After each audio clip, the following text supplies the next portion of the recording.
Hello there, I'm Nicholas, and this is On Listening with Chi Rising Studio.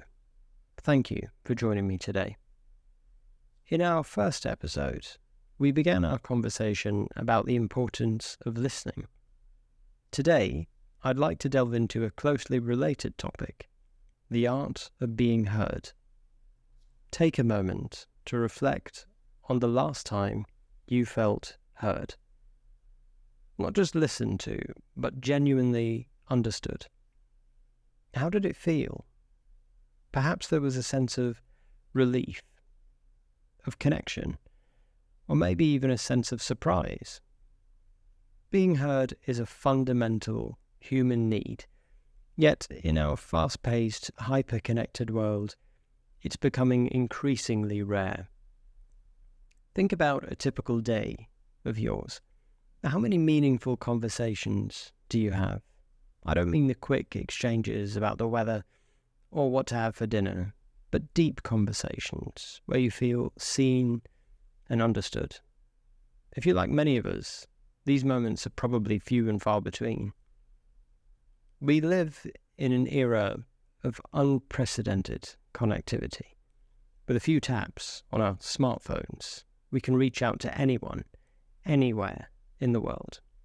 Yet, paradoxically, many of us feel more isolated than ever. We are constantly bombarded with information, notifications, and demands for our attention. In this whirlwind of data, our ability to truly connect with others, and even with ourselves, is being eroded. Let's think about how this plays out in daily life. Imagine you're not feeling very well, and you manage to get an appointment with your family doctor. You've been experiencing a complex set of symptoms for weeks, maybe even months. You sit down in the exam room with your doctor, take a deep breath, center yourself, and begin to explain, only to realize that you've just 5 to 10 minutes to encapsulate your entire experience. How can anyone, even a trained professional, truly understand and then try to address your concerns in such a short time? Or think about how we consume news these days. Complex global issues that have far-reaching implications for our lives are often reduced to snappy headlines or even 280-character tweets. News outlets compete for our attention, trying to deliver information in as few words as possible. But in doing so, are we losing the nuance, the context, the human element of these stories? Then there's the rise of ultra-short content. Platforms like TikTok, YouTube Shorts, and Instagram Reels have trained us to expect information and entertainment in bite-sized pieces. While there's certainly a place for quick, engaging content, I think we have to ask ourselves, what are we losing in this rush for brevity?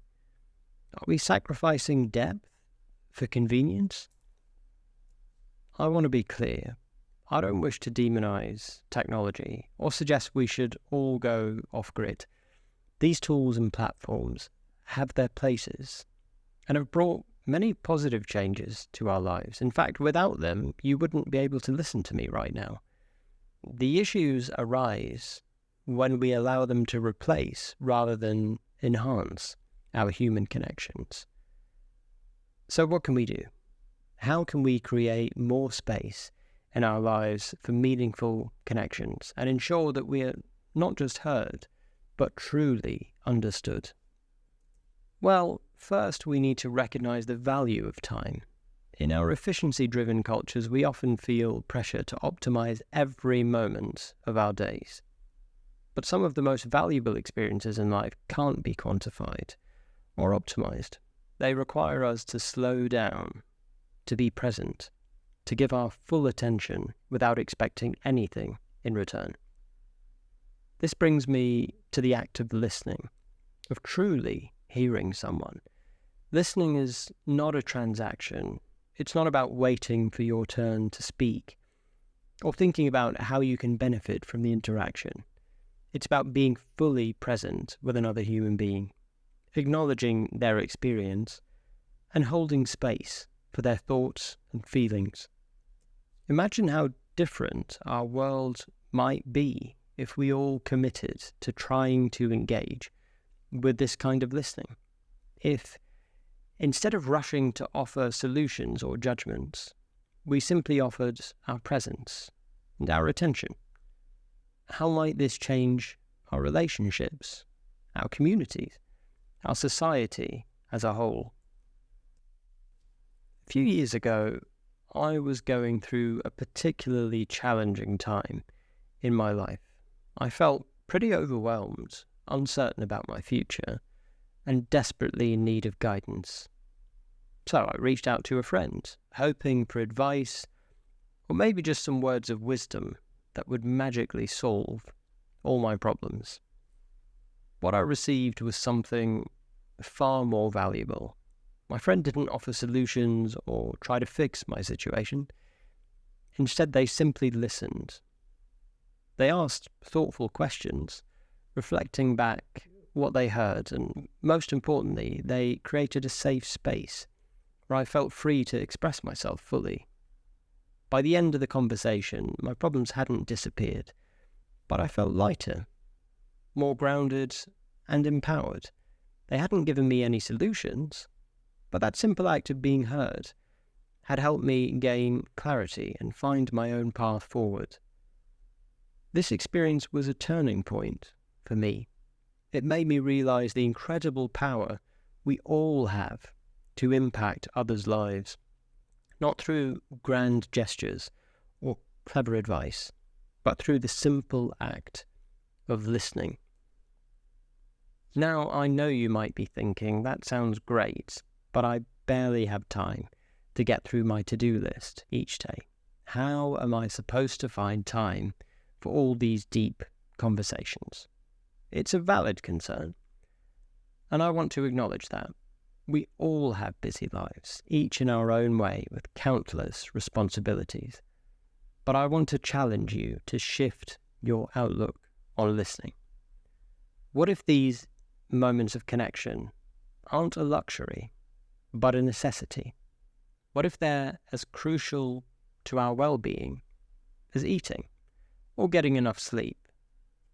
When we make time to really listen and be heard, we're not just helping others, we're nurturing ourselves as well.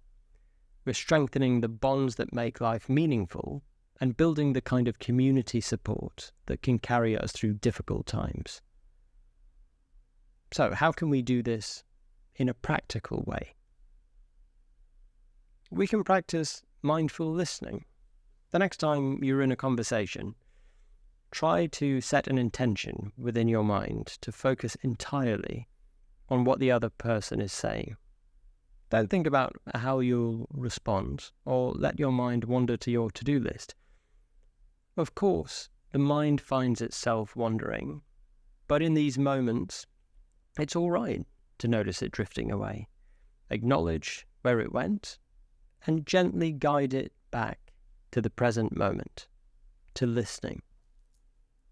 We can also create tech-free periods in our days. Maybe it's during meals or for the first hour after you wake up. Use this time to connect with those around you. Focus on the food in front of you, or simply check in with yourself. Ask yourself how you feel and listen to the answer your mind gives you. Or take a moment to notice any tension or discomfort around your body. Perhaps there's something you hadn't noticed before, waiting to be discovered. When someone shares something with you, you can try to resist the urge to immediately offer solutions. Often we ask others for advice as a way of saying, I'd like for you to give me some time and space to talk about my thoughts and feelings. Instead, try asking how you can support them. We're not trying to become perfect listeners overnight. It's about making small, consistent efforts to be more present and engaged in our interactions. It might feel a little strange in the beginning, But over time, these small actions can lead to profound changes in our relationships and our communities. As we bring today's episode to an end, I want to leave you with a thought. In a world that often feels fragmented and divisive, the simple act of listening has the power to build bridges, foster understanding, and create the kind of community we all want. By making the choice to hear others, to give them the gift of our time and our undivided attention, we're not just enriching their lives, we're creating a more compassionate, connected society for everyone. So I'd like for you in the coming week to try and find at least one opportunity to practice deep listening. It might be with a family member, a colleague, or even a stranger. Approach the interaction with curiosity and openness. You might be surprised at what you discover. Please know that this podcast is a space where your experiences and thoughts are valued. You can get in touch with us by sending an email to podcast@chirising.studio. In a world that's always rushing, sometimes the most revolutionary act is to slow down and really hear each other. Thank you for joining me today. Until next time, this is Nicholas. You can find out more about Chi Rising Studio and about our podcast at chirising.studio.